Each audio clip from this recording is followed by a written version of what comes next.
como é o nosso dia a dia, o que a gente olha nos negócios e tudo mais, que acho que é um ponto que a gente sempre recebe de dúvida, acho que vale a pena já antecipar. Você quer falar um pouco disso, Léo? Boa, do dia a dia ou do investimento em si? Vamos falar primeiro o que a gente olha no investimento, aí depois você conta do dia a dia. Tá, legal. Bom, do investimento, acho que depende da fase que ele tá, né? Então, primeiro vai chegar um lead pra gente, então, pô, Mônica, eu tô olhando essa empresa aqui, de um amigo meu, você não quer dar uma olhada, ver se faz sentido? Ou mesmo a Maia tá assistindo algum demo day do BTG, olha uma empresa e acha legal. Então, acho que o primeiro passo é identificar se aquela empresa tem perfil de VC. Depois a gente pode falar um pouco mais disso, mas acho que esse é o primeiro passo. E aí, isso provavelmente vai culminar numa primeira reunião. Então, 30, 45 minutos para conhecer um pouco o founder, da ideia dele, se é um time que está. É um time que entende da tese, é um pessoal que ficou um mês estudando e acha que está pronto e agora quer tentar isso. Se a pessoa passa por esse primeiro crivo, a gente começa a fazer algumas validações, né? Então, imagino que as duas principais coisas que, se não for validada logo de começo, talvez a gente nem dê tanta sequência. O mercado, de fato, é grande. É normal a gente ver várias empresas que chegam para a gente, animais, a gente acha super legal, ela pode ser super rentável, tem margens boas, mas às vezes está resolvendo um problema muito específico de uma parcela da população. Então, mesmo que ela dê super certo, ela não vai explodir que nem um Uber, ela não vai pagar o fundo, né? Ela não vai ter um retorno absurdamente gigante, apesar de pode ser um bom negócio para aquela pessoa, né? E fazer cheques assim bem rápidos. Putz, alguém conhece esse founder? Pô, sei lá, pode ser a empresa do Felipe. Eu vou falar com pessoas que têm trabalhado com o Felipe. Eu vou, Giovana, você trabalhou com o Felipe? Como é que ele era? Putz, ele é incrível, mas putz, não sei se startup é o perfil dele. Eu acho que ele é um cara muito mais para estar no mercado financeiro, tocando em fusão e aquisição. Então, fazer esses primeiros checks. E aí isso também culmina numa segunda reunião com algumas perguntas um pouco mais técnicas. Passada essa segunda reunião, a gente entra no processo de diligence e aí começa a olhar mais a fundo. Enfim, aí tem algumas coisas que a gente pode olhar, então olhar o mercado mais a fundo, é uma dor de fato, quem são os competidores, quem são os incumbentes, ela realmente é 10 vezes melhor que a solução ou ela é um pouquinho melhor? Esses incumbentes, eles conseguem... Por que os incumbentes não fizeram ainda hoje? Pô, por que a Cielo ou qualquer outra empresa gigantesca tá perdendo espaço hoje para Stone e PagSeguro? Eles não são idiotas, né? Tem que ter alguma coisa que tá impedindo eles. Vamos falar com... A empresa tá rodando já tem uns 20 clientes. Vamos falar com os clientes, por que eles se contrataram? Por que acharam legal essa solução e não a do incumbente? Vamos fazer mais reference check com os founders, ver se realmente é o melhor time.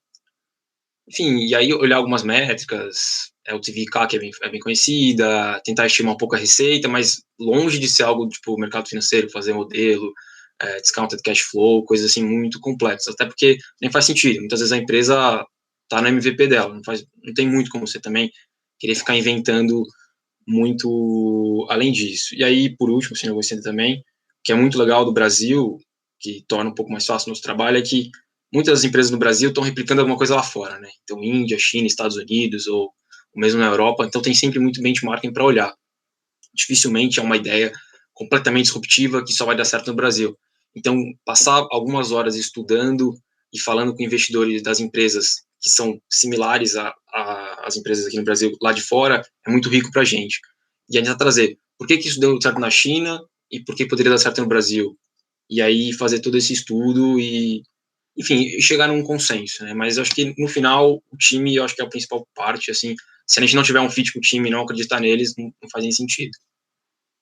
Só para complementar, Léo, a gente sempre fala de 3 coisas, que é Team, TAM, Product. Então, time, tudo que lá falou, TAM, que é o tamanho, Total Addressable Market, né, então tamanho de mercado, e aí o produto nessa linha de fazer os paralelos, e por mais que seja, como a gente investe no comecinho da empresa, às vezes os produtos não estão muito formados, ou ainda tem muita coisa para evoluir. E para a gente, tudo bem isso, mas a gente quer ver sinais de que, por exemplo, no que o Léo falou, deu certo na China por A, B e C, a gente acha que o Brasil também tem essas condições de mercado e que dá para construir um produto com diferenciação, com barreira de entrada e tudo mais. Então, o produto acaba sendo o que a gente é mais flexível, mas a gente gosta de estudar muito e, pelo menos, enxergar o caminho para a construção de alguma coisa com altas barreiras. Legal, e aí dentro desse... acho que é legal também por conta do público você contar um pouco do dia a dia, mas eu vou começar e depois fala da sua visão, Léo. A gente, acho que assim, o maior desafio que a gente tem hoje, e para todo mundo, na carreira de vocês, acho que sempre vai ser tempo. A gente é uma equipe super enxuta, a gente quer ser enxuto, a gente não quer, a gente tem meio pavor daquelas estruturas muito grandes e ineficientes, mas realmente acaba sendo um dia a dia bem pesado, porque a gente, conforme a Maia foi crescendo, ganhando força como marca e tudo mais, a gente tem recebido, ainda bem, muitos negócios querendo conversar com a gente. Então, a gente tem que ser muito eficiente em entender rápido o negócio, ver se faz sentido a gente continuar as conversas ou não. Então, a gente se divide bem dentro da Maia para fazer as primeiras reuniões, a gente divide entre eu, Lara, Léo, Luísa, algumas primeiras reuniões para a gente tocar, e quando a gente acha que o negócio tem potencial, e depois de fazer esses checks rápidos sobre o time, se o time for bom e se na primeira conversa a gente tiver convencido de que o mercado é grande, a gente parte para uma segunda conversa, de repente com mais gente da equipe, e aí para aprofundar bastante no modelo de negócio.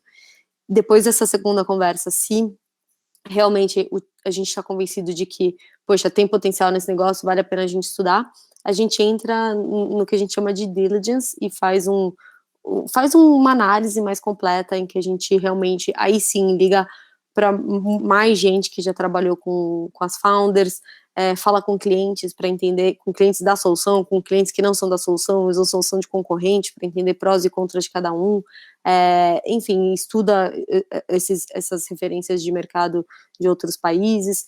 Então, a gente entra bem mais a fundo para realmente ter uma visão mais completa do que a gente enxerga de riscos e de oportunidades, né? A gente nunca vai ter muita certeza, a gente trabalha numa estrutura em que a gente tem que investir em cenários de incerteza, mas para a gente é importante, pelo menos, conseguir mapear quais vão ser os riscos que a gente está tomando e falar, putz, estou ok de correr esse risco. Então, e aí, o que a gente faz, geralmente, depois que a gente escreveu a gente chama de investment memo, essa análise, a gente divide com alguns desses advisors que eu comentei, para pegar uma segunda opinião, antes da gente optar por investir ou não. Então, de forma resumida, esse é mais ou menos o dia a dia do fundo. É claro que entra um monte de outras coisas de gestão de portfólio, a gente faz reunião frequentemente com as empresas que a gente investiu, tem um monte de coisa de administração de fundo, que acho que nem vale a pena mencionar porque são chatas, mas enfim, chatas, mas necessárias, mas a parte de analisar negócio realmente é o que mais hoje toma tempo e é o core do nosso business, é onde a gente tem que focar nas suas energias e conseguir ser o mais eficiente possível, porque realmente é bastante coisa para fazer. Quer contar um pouco a sua visão, Léo?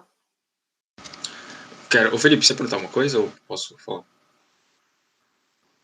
Não, pode falar. A gente traz as perguntas depois. Não, legal. Enfim, a Mônica, é isso mesmo, esse caos, entre aspas, de um monte de coisa para fazer, e aí não... Acho que qualquer empresa que vai dar palestra em faculdade vai falar a mesma coisa, é um caos, é super dinâmico, tem muita coisa para fazer, e acho que... E eu posso falar que na maioria realmente é verdade. Mas a rotina... Não existe rotina, sendo bem honesto, assim, cada dia é uma demanda diferente, então, e tem coisas que são muito pontuais que vão estar muito no seu tempo. Mas, e aí, enfim, tirando a parte do investimento que a Mônica comentou, que acho que todo mundo espera, é o que vai acontecer mesmo, a maior parte do nosso tempo, mesmo dentro disso pode ser muito diferente. Então, pode ser uma empresa que a gente acompanha há meses, que a gente viu o time sendo formado, eles estão fazendo MVP, aí eles mostram pra gente, falam como tá indo, ou pode ser uma empresa que a gente descobriu mês passado, tá com uma proposta perto de ser fechada e fala, mas vocês têm 2 semanas para analisar isso aí, a gente tem outra proposta, se você estiver interessado, é isso. E aí muda completamente. E aí não dá para fazer 20 reuniões com a empresa, não dá para fazer do jeito mais calmo possível. Né? Então depende muito do investimento, do estágio que ele chega e da situação que está. Mas em paralelo a isso, a gente, mesmo com um time pequeno, de 4 pessoas, sempre está fazendo muitas outras coisas. Né? Então, eu vou citar só 2 bem rápido, que acho que é o Female Force. Enfim, elas tocam muito melhor do que eu ajudo sempre a mudar, mas bem menos. E o Pitch Competition, que a gente usou, o pessoal da IAB divulgou pra gente, que dá um puta trabalho. Porque sempre 1 ou 2 pessoas no time tocando um negócio do zero, que pode parecer bobo, mas é desde estruturar, escrever regulamento, como vai ser, pensar na premiação, falar com os jurados, divulgar, enfim, estruturar todo, como chegou 40, 50 pitches, como é que vai analisar, e tudo isso tem que ser encaixado durante os investimentos, né? Então... Léo, conta o que é o Pitch Competition, não sei se todo mundo que está ouvindo sabe. Tá, eu ia legal. pedir para contar um pouco disso mesmo. A ideia do Pitch Competition, ano passado, era o Startup Day. Então, era fazer um dia voltado só para fomentar empreendedorismo no meio universitário, né?